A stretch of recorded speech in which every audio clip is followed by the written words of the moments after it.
Question से is which of the following is correct order of the stability. तो हमको पूछा गया है कि इसमें किसकी स्टेबिलिटी सबसे ज़्यादा है। अगर हम ध्यान से देखें ना तो फर्स्ट ऑप्शन क्या है हमारे पास, TL3+ है, उसकी ज़्यादा दिखाई है किससे, Ba3+ है। अब TL3+ कौन से ग्रुप में आता है, ग्रुप 13 में आता है। और ग्रुप 13 में क्या लगता है, इनर्ट पैर इफेक्ट लगता है। क्या लगता है, इनर पैर इफेक्ट। अभी इनर पैर इफेक्ट कहाँ पे लगती है, लास्ट के एलिमेंट को लगती है। इनर पैर इफेक्ट क्या बोलता है कि less oxidation number has more stability.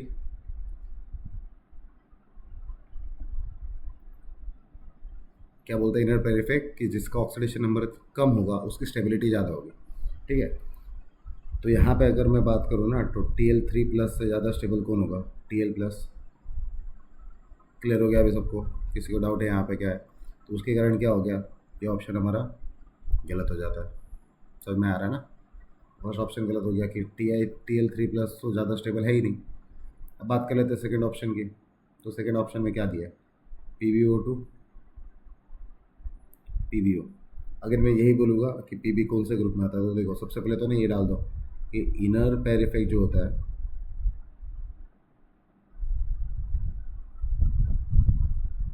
वो ग्रुप 13, ग्रुप 14 एंड ग्रुप 15 के बीच में होता है। इन तीनों के लास्ट एलिमेंट में होता है। इन तीनों के लास्ट एलिमेंट क्या करता है, इनर पैर इफेक्ट शो करता है। इसमें क्या होता है, लेस ऑक्सीडेशन नंबर, ज़्यादा स्टेबल होता है मोर ऑक्सीडेशन नंबर से। तो Pb क्या है, ग्रुप 14 का लास्ट एलिमेंट है, करेक्ट।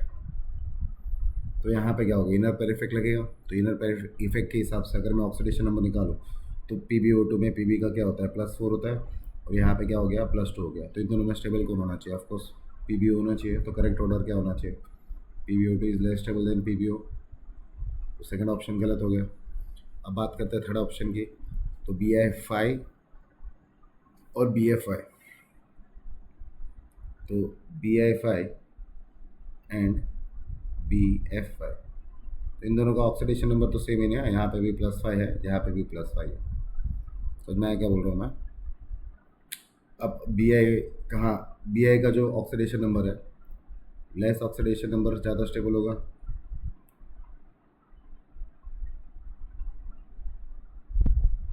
और अगर हम ध्यान से देखें तो दोनों का ऑक्सीडेशन नंबर सेम है, तो यहाँ पे ये रूल नहीं लगा सकता है। तो यहाँ पे हमको क्या देखना पड़ेगा, हेलोजन की स्टेबिलिटी देखनी पड़ेगी। क्या देखना पड़ेगा हमको, हेलोजन स्टेबिलिटी। अब हेलोजन स्टेबिलिटी एकदम सिंपल रूल है, जितना छोटा एटम होगा उतना अच्छे से बाइंड करके रहेगा। तो क्या होगा, क्या लिखेंगे हम यहाँ पे, लेस इन साइज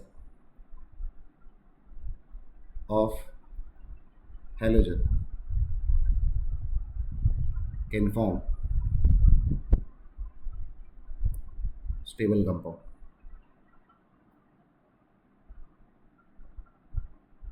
सीधी सी बात है ना, साइज छोटा होगा तो क्या होगा, न्यूक्लियर चार्ज ज़्यादा होगा। न्यूक्लियर चार्ज ज़्यादा होगा तो क्या होगा, बाजू वाले एलिमेंट को खींच के रखेगा अपनी तरफ। और साइज ज़्यादा होगा तो क्या होगा, न्यूक्लियर से वहाँ पे चार्ज कम लगेगा। तो इन दोनों की अगर मैं स्टेबिलिटी की बात करूँ तो यहाँ पे फ्लोरीन, क्लोरीन, ब्रोमीन और आयोडीन जब बॉन्ड बनाता है तो सबसे ज़्यादा स्टेबल बॉन्ड कौन बनाएगा, फ्लोरीन। फिर कौन आएगा, क्लोरीन, ब्रोमीन, और लास्ट में कौन आएगा, आयोडीन। तो ये सबसे हमारा ट्रेंड क्या होना चाहिए, BiF5।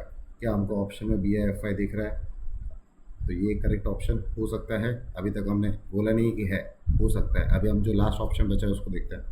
तो लास्ट ऑप्शन में क्या दिखा है हमको कि Sn2+ जो है वो इक्वल हो जाता है किससे, Ge2+ से।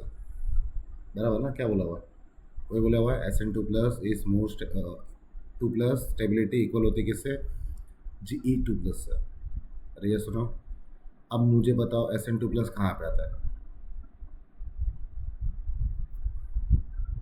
ग्रुप 14 में।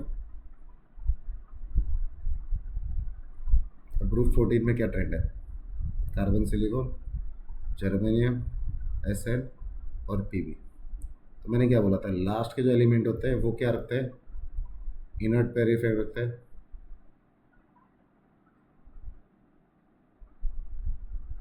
बराबर, तो Sn +4 से ज़्यादा स्टेबल कौन होगा, Sn2+। चलो वो तो दिया है कि स्टेबिलिटी ज़्यादा है, बट मैं जब बात करूँ जर्मेनियम की, तो Ge2+ और Ge+4 में कौन ज़्यादा स्टेबल होगा, Ge+4 होगा।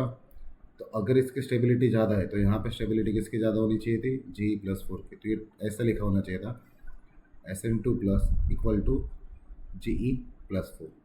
तो ये तो ऐसा दिया हुआ नहीं है ना, इसलिए हमारा लास्ट ऑप्शन भी क्या हो जाएगा, गलत हो जाएगा। तो यहाँ पे हमारा करेक्ट ऑप्शन क्या रहेगा, C is our correct option. I hope this is clear.